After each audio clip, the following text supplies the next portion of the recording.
Every American knows what the American flag looks like, and they could probably even draw you a picture. Every drawing would have several characteristics in common. White stars in a sea of blue, and alternating red and white stripes. It is an American symbol of pride and freedom, but how did it evolve to look as it does today? It all started with continental colors back in 1775. It is considered the first American flag, although it was never official. It is also known as the Grand Union flag, the Continental flag, and the Somerville flag, among other names. It is designed with the British Union Jack in the canton and 13 alternating red and white stripes. It is considered the official flag of the American Naval Forces. In 1777, the Betsy Ross flag took place of this flag and became the first official flag of the United States. When Second Continental Congress passed the Flag Resolution of 1777 on July 14th. This day is now celebrated as Flag Day. It was designed with 13 stars and 13 alternating stripes to represent the 13 colonies. Congress had not specified dimensions, proportions, shapes, or star patterns, so the flags often varied dramatically. By legend, Betsy Ross designed and sewed the first flag, but many historians disagree. The designer is thought to be Francis Hopkinson. In 1795, the Star-Spangled Banner flag took place of this, when Kentucky and Vermont joined the Union. It had 15 stars and 15 stripes to represent the 13 original colonies, plus the new additions. It was made by Mary Pickersgill and her daughter. It is a flag that was flown over Fort McHenry in 1812 and inspired Francis Scott Key to write the Star-Spangled Banner poem, which was eventually put to music and became America's national anthem. It is on display at the Smithsonian Institution's National Museum of American History. Another flag took the place of the Star-Spangled Banner flag in 1818. It was the 20-star American flag. It has also been known as the Great Star Flag and the Flag of 1818. 5 new stars were added to this flag, and the number of stripes was reduced from 15 to 13 by the Congress's Flag Act of 1818. The new stars represented Tennessee, Ohio, Louisiana, Indiana, and Mississippi. It was designed by a Navy captain named Samuel Reed. In 1819, another star was added with the addition of Illinois to the Union to make a total of 21 stars, and in 1820, 2 more stars were added to the flag when Alabama and Maine joined the Union, making it 23 stars total. In 1822, Missouri was added to the Union with the addition of another star to the flag. The name Old Glory came from the 24-star flag flown by a shipmaster named William Driver. It had become famous by the time of the Civil War, and it is said that today Old Glory is one of America's greatest treasures.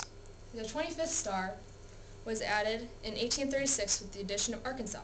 Another was added in 1837 when Michigan became a state. A 26-star American flag sailed overhead as U.S. Navy Lieutenant Charles Wilkes led the first American expedition to Antarctica.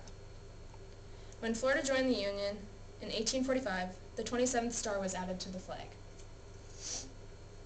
In 1846, the United States annexed Texas, starting the Mexican-American War. The 28th star was added at this time. This was the first war that American troops carried the flag into the battle. The defeat of Mexico included the gain of land that would become New Mexico, Utah, Nevada, Arizona, California, and most of western Colorado. In 1947, another star was added to the addition with the state of Iowa for a total of 29 stars. 1 star was added to the flag in 1848 with the admission of Wisconsin. Yet another star was added in 1851 with Colorado for a total of 31 stars. When Minnesota joined the Union in 1858, the 32nd star was added. The 33rd star was added with the admission of Oregon in 1859, and the Civil War began on April 12, 1861 under the 33-star American flag. In the year of 1861, Kansas was admitted to the Union, while South Carolina, Mississippi, Florida, Alabama, Georgia, Louisiana, Texas, Arkansas, Tennessee, North Carolina, and Virginia seceded from the Union. Lincoln was the president at this time and chose not to remove the stars from the flag because he believed that the southern states were still a part of the government. Some Northerners cut out 11 stars with their personal flags in protest. In 1863, for the first time, a new state formed out of rebellion of the original state. Virginia had split into 2 states because parts had supported the Confederacy and other parts had supported the Union. West Virginia was formed and a star was added to the flag. On April 9th, 1865, the Civil War ended under this flag.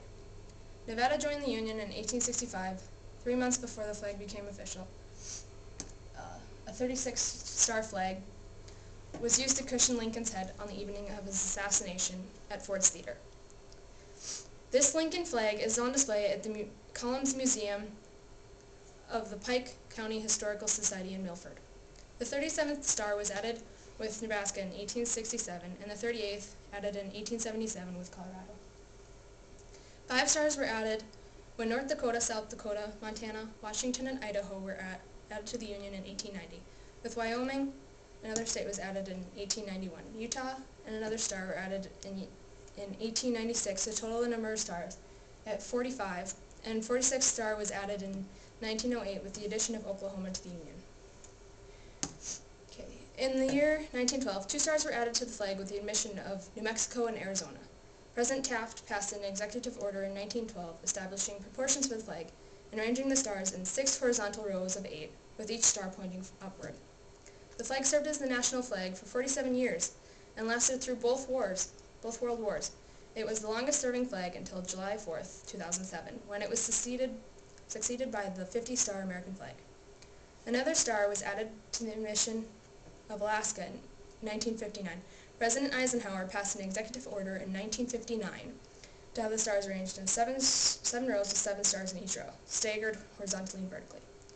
The 50th and final star was added with the admission of Hawaii in 1960.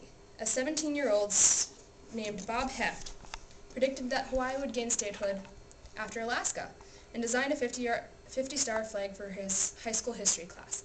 After his prediction came true, President Eisenhower selected Heft's design to become the national emblem, like this. As of July 4th, 2007, this flag has become the longest-serving American flag. Throughout its long history, the American flag has become a symbol of pride and freedom for Americans. My hopes are that viewing and hearing its history will help you fully appreciate our country's most famous symbol, our American flag.